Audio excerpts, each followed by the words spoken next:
வணக்கம் சார். வணக்கம். இளையராஜாக்கு எதிராக சரிகமா தொடர்ந்த வழக்கில் வந்து டெல்லி உயர்நீதிமன்றம் ஒரு தீர்ப்பு வழங்கியிருக்காங்க. அதாவது 76லேருந்து 2001 வரைக்கும் இளையராஜா இசையமைச்ச 134 பாடல்களுக்கு அவர் உரிமை கோர முடியாது அப்படின்ற மாதிரியான ஒரு தீர்ப்பை வழங்கியிருக்காங்க. எப்படி பார்க்குறீங்க சார்? இது என்ன சொல்கிறது அப்படின்னா, இளையராஜா ஒரு கட்டத்தில் வந்து அவருடைய பாடல்களுக்கு சம்பளம் மட்டும்தான் வாங்கினார். அவர் இசையமைக்கிற படங்களுக்கு ரைட்ஸ்னு ஒன்று வாங்கலை. அது ஆரம்ப கட்ட காலத்தில். அப்போ இளையராஜா செம்ம பீக்கில் இருக்கார்.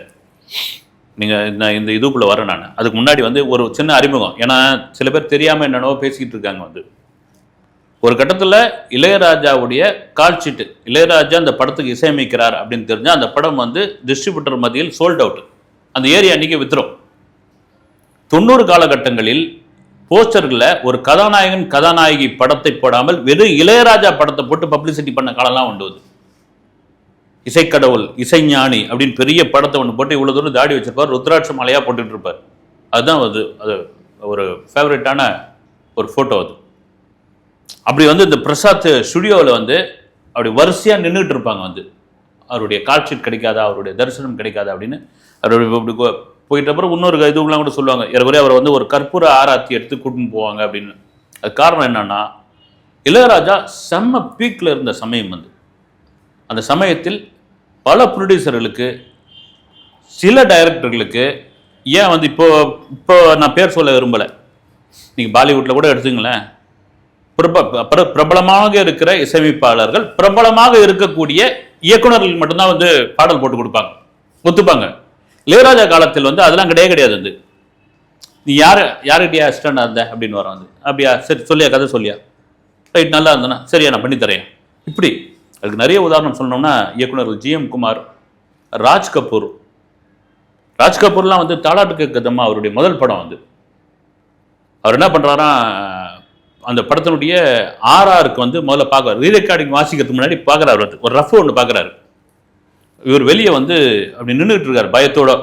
ராஜ்கபூர் நின்றுட்டு.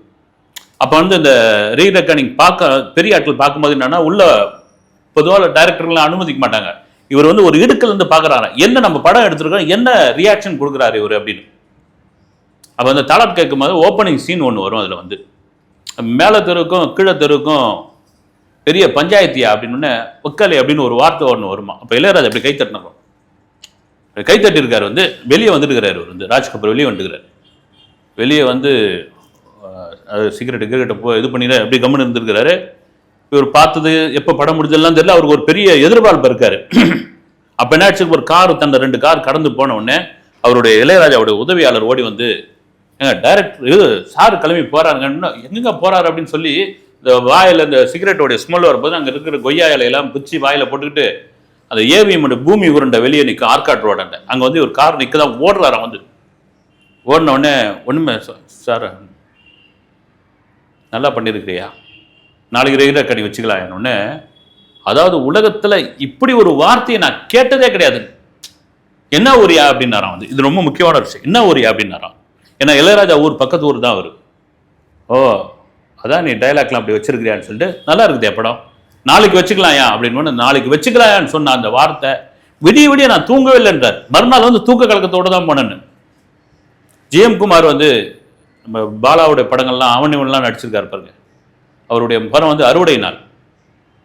அந்த அறுவடை நாளுக்கு அப்படியே போட்டு ஒரு மியூசிக் வந்து எல்லா பாட்டையும் போட்டு முடிச்ச பிறகு, சார் ஒரு இடத்துல ஒரு எக்ஸ்ட்ரா பாட்டு ஒன்று சேர்த்துக்கணும், எல்லாத்தையும் நீ கேட்ட சிச்சுவேஷன்லாம் போட்டு கொடுத்துட்டேனே அப்படின்னாரு. இல்லை சார் அப்படின்னு. சரியா அப்படின்னு போட்டு கொடுக்குறாரா. போட்டு கொடுத்துட்டு அவர் சொல்கிறாரா, வந்து இந்த சாங்கு மற்ற சாங்கெல்லாம் நீ போட்டாச்சு, எல்லாத்தையும் நீ பயன்படுத்திக்க போற, இது எக்ஸ்ட்ரா வாங்கி வச்சுக்கிறேன்னு எனக்கு தெரியும் அப்படின்ட்டு இதை டைட்டில் கார்டில் போடியான்றாராம். என்னையா அப்படின்ட்டு. நீங்கள் அறுவடை நாள் படத்தில் பார்த்தீங்கன்னா டைட்டில் கார்டில் ஒரு சாங் ஒன்று போகும், பெரிய இட்டு. இது சொல்கிறதுக்கான காரணம் என்னன்னா, எந்தவித பாகுபாடும் காட்டாத ஒரு நபர் வந்து இசைஞானி இளையராஜா என்பது தான். அதன் பிறகு அவர் வளர்றாரு, சம்பளம் இது பண்ணாங்க, பெரிய சம்பளம் கூட டிமாண்ட் பண்ண மாட்டார். அவர் நடிச்சிருந்தா, இளையராஜா அந்த காலத்தில் நடிச்சிருந்தா அவ்வளோ பெரிய சம்பளம் வாங்கியிருக்கலாம்.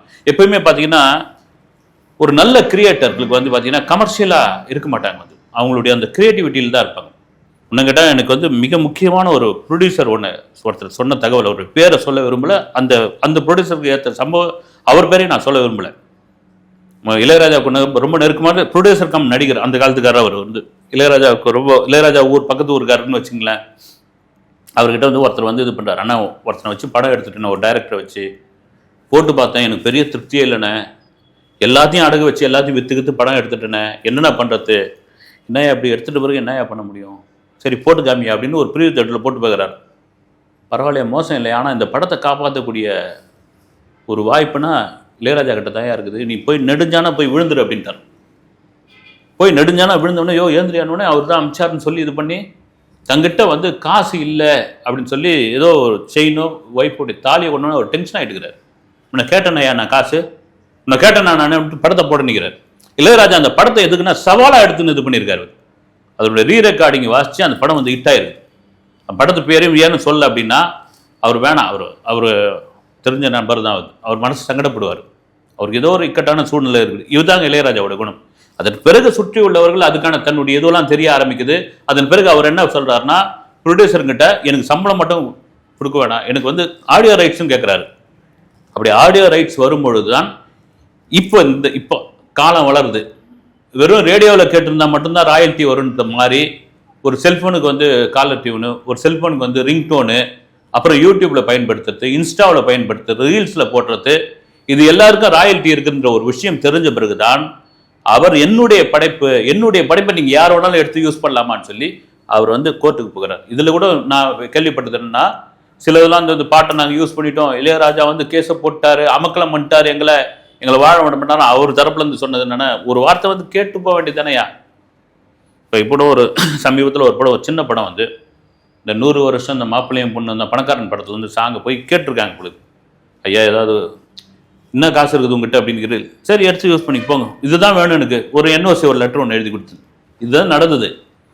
ஆனால் இளையராஜா பணத்தாசை பிடிச்சவர் இளையராஜாவுக்கு, ஆனால் உண்மையிலே அவருக்கு அந்த ராயல்ட்டியில் மீட்டர் கணக்கில் வந்து கொட்டுது காசு, அது ஒன்றும் பண்ண முடியாது. அவர் உழைச்ச உழைப்புக்கான விஷயங்கள் வருது. ஆனால் ஒட்டு மொத்தமாக இளையராஜா எவ்வளோ பணத்தாசை பிடிச்ச மாதிரியும் அவர் வந்து இதுவாக இருக்கிற மாதிரியும் அப்படி ஒரு பிம்பத்தை கொடுத்துட்டாங்க. இப்போ சரிகம நிறுவனம் போயிட்டு உச்சநீதிமன்றத்தில் இது பண்ணியிருக்காங்க, அவங்களுக்கு ஒரு தீர்ப்பு வந்திருக்குது. இளையராஜா அதுக்கு எந்த விதமான அறிக்கையும் கொடுக்கல, முறையீடும் பண்ணல, வந்து இது அப்படியே தான் இருக்குது. வந்து இதுதான் நடந்த விவகாரம். அதே சார், அவங்க என்ன வாதிட்டு இருக்காங்க அப்படின்னா 1957 காப்பிரைட் ஆக்ட் படி அந்த மியூசிக் அப்படின்றது வந்து தயாரிப்பாளருக்கு தான் சொந்தம். ஏன்னா வந்து இசையமைப்பாளர் சம்பளம் வாங்கிறாரு, அதோட முடிஞ்சிருச்சு. அதன் பிறகு தயாரிப்பாளர் தான் வந்து எங்களுக்கு விற்கிறாரு. அப்படி இருக்கும்போது இளையராஜா தரப்புக்கும் இதுக்கும் எந்த சம்மந்தமும் இல்லை அப்படின்ற ஒரு வாதத்தை அவங்க முன் வச்சிருக்காங்க. இது கரெக்டா சார்? இல்லை, இளையராஜா தரப்புல என்ன சொல்றாங்கன்னா, யாங்க வந்து அதுக்கான ரைட்ஸை நான் வந்து சம்பளத்தோடு சேர்த்து அந்த ரைட்ஸை நான் வாங்கியிருந்தாலும் எனக்கு தானே அது அப்படின்ற ஒரு விஷயத்தை அவர் முன்வைக்கிறாங்க. அதே வேளையில் கராராவும் ஒன்றும் இல்லை, வந்து நான் வந்து அதை ரைட் வாங்கிட்டோம்னு இன்னும் கேட்டால் பார்த்தீங்கன்னா ஐஆர்எஸ்ன்னு ஒரு அமைப்பு ஒன்று இருக்குது. அது ஒரு என்ன சொல்றது, ஒரு சோஷியல் இது மாதிரி குழு மாதிரி வந்து இந்தியாவில் உள்ள மியூசிக் டைரக்டர்கள், பாடகர்கள், பாடல் ஆசிரியர்கள், முக்கியமான ஒரு விஷயம், இவங்கெல்லாம் சேர்ந்து அந்த குழுவில் இருக்காங்க. வந்து ஒரு சோஷியல் அமைப்பு. அதில் வந்து என்னென்னா, ஒரு பாட்டு எங்கேயாவது ப்ளே ஆகுது, எங்கேயாவது அதை பயன்படுத்தப்படுகிறதுனா அந்த ராயல்ட்டியை இவங்களுக்கெல்லாம் வந்து பகிர்ந்து கொடுத்துருவாங்க. வந்து அதில் ஆரம்பத்தில் இளையராஜா இருந்தால் அதுக்கு சண்டை போட்டு வெளியே வந்துட்டார். இப்போ இருக்குது எஸ்பி பாலசுப்ரமணியம்லாம் இருந்திருக்காரு அதில். வந்து இப்போ இருக்காங்க தேவா, மற்றவங்களாம் இருக்காங்க. வந்து என்னன்னா எல்லாருக்கும் போய் சரிசமமாக போய் சேரணும் அப்படின்னு வந்து. ஆனால் இளையராஜா தரப்பில் என் பாட்டு நான் இது பண்ணேன், எனக்கு தான் சொந்தம் அப்படின்ற ஒரு விஷயம் அவர் வந்து அதில் இருக்கார். வந்து இப்போ இது அடுத்த கட்டமாக இளையராஜா இதுக்கு வந்து முறையீடுக்கு போவாரா, அல்லது ஏதாவது அறிக்கை கொடுப்பாரா, மீடியாவை சந்திப்பாரான்னு தெரிஞ்ச பிறகு தான் இதனுடைய முழு விவரம்னு நமக்கு தெரிய வரும். இளையராஜா தொடர்பான சர்ச்சைகள் வந்து கடந்த சில வருடங்களாகவே தொடர்ந்து வந்துட்டு இருக்கிறது நம்மளால பார்க்க முடியும் சார். இது ஒரு வகையில் பப்ளிசிட்டின்னு கூட எடுத்துக்கலாமா சார்? இளையராஜாவுக்கு வந்து பப்ளிசிட்டி பண்ணி இதெல்லாம் ஒன்றும் அதெல்லாம் ஒரு இதுவே கிடையாது. அவர் விரும்பாத ஒரு ஆள் வந்து இளையராஜாலாம் வந்து இப்போ தான் அவர் கொஞ்சம் வந்து ஃபோட்டோலாம் எடுத்துக்கிறாரு யாரு கூடயாவது. வந்து பழைய இளையராஜாலாம் வரைய மாட்டார். வந்து ஏன் கூட நீங்கள் ஃபோட்டோ எடுத்துக்கணும்னு அது வந்து கர்வத்தில் கிடையாது. நான் என்ன அவ்வளோ பெரிய ஆள் கிடையாதுன்னு சில பாருங்கன்னா ஓரளவுக்கு அவங்களுக்கு வந்து இந்த இது தப்பே கிடையாது. வந்து இசை மீதான ஒரு ஞானம் ஒரு இது ஆயிடுச்சுன்னா ஒரு கட்டத்தில் அவங்க அதுலேயே முழுகிடுவாங்க. இந்த சாதாரண வாழ்க்கைக்குள்ளே அவங்க வரமாட்டாங்க. வந்து இளையராஜா வந்து அவருடைய வீடு 38 முருகேசன் ஸ்ட்ரீட் டி நகரில் பிரசாத் ஸ்டுடியோ அப்போ இருந்தது வந்து வடபழனியில். இந்த இடைப்பட்ட அந்த ரோட்டில் போயிட்டு வர்றாரு அந்த கால நேரம் மட்டும்தான். மீதி எல்லாம் முழுக்க அவர் அந்த பிரசாத் ஸ்டுடியோவில் தான் இருந்திருக்காரு. காரணம் என்னன்னா இந்த இசைன்ற ஒரு விஷயம்தான் வரும். இப்போ வந்து இந்த நார்த் உஸ்மான் ரோடு இதில் கோடமாகை ரோட்டில் அவர் தனியாக ஒரு ஸ்டுடியோவை ஆரம்பிச்சிட்டாரு.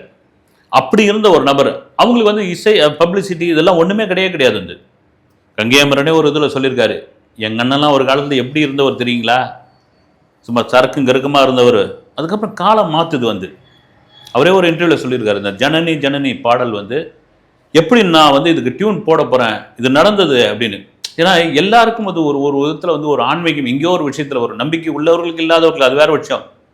அப்போ ஒரு ஃபேன் சுற்றி அதுலேருந்து வந்து விழுந்த ஒரு பேப்பர்லேருந்து படித்தது தான் அது. வந்து அப்போ தான் வந்து அவர் என்ன பண்ணுறாரு, மூகாம்பிகை கிட்ட போய் கேட்குறாரு, வந்து எனக்கு ஒரு குரு காட்டுங்க அப்படின்னு. எல்லாருக்கும் ஒரு குரு ஒன்று முக்கியமான ஒரு விஷயம், எனக்கு ஒரு குருவை காட்டுங்கமான்னு வந்து அவருடைய ரமணருடைய இது பாதத்தை போய் பிடிச்சிக்கிறார். ரமணன் தான் தன்னுடைய குரு அப்படின்னு. அதை தாண்டி அவருடைய பர்சனல் விஷயம், அவர் பேசுறது, அவர் வந்து திமிர்த்தனமாக பேசுகிற மாதிரி இருக்கும். ஆனால் அவர் கூட பழகினவங்க, அவர் கூட வந்து பணியாற்றிய இயக்குனர்கள் எல்லாம் சொல்கிறதுன்னா அவர் குழந்தை மாதிரிங்க அப்படின்னு. ஆனால் அதெல்லாம் மீறி பார்த்தீங்கன்னா அவர் பப்ளிசிட்டி பண்ணுறாரு, கோவப்படுறாரு. இளையராஜா வந்து நல்ல மியூசிக் டைரக்டர், ஆனால் நல்ல மனிதன் கிடையாது, இப்படிலாம் கடுமையான விமர்சனங்கள்லாம் இருக்குது. அதையெல்லாம் தாண்டி தமிழ் சினிமாவுக்கு, குறிப்பாக இந்திய சினிமாவுக்கு மிக மிக மிக முக்கியமான ஒரு இசையமைப்பாளர் என்றால் அது இளையராஜா என்பதில் மாற்றுக்கிறது கிடையாது. அவரை நம்ம கொண்டாடணும். இளையராஜா குறித்து பல தகவல்களுக்காக தெரிவிச்சிங்க சார். ரொம்ப நன்றி சார். வணக்கம்.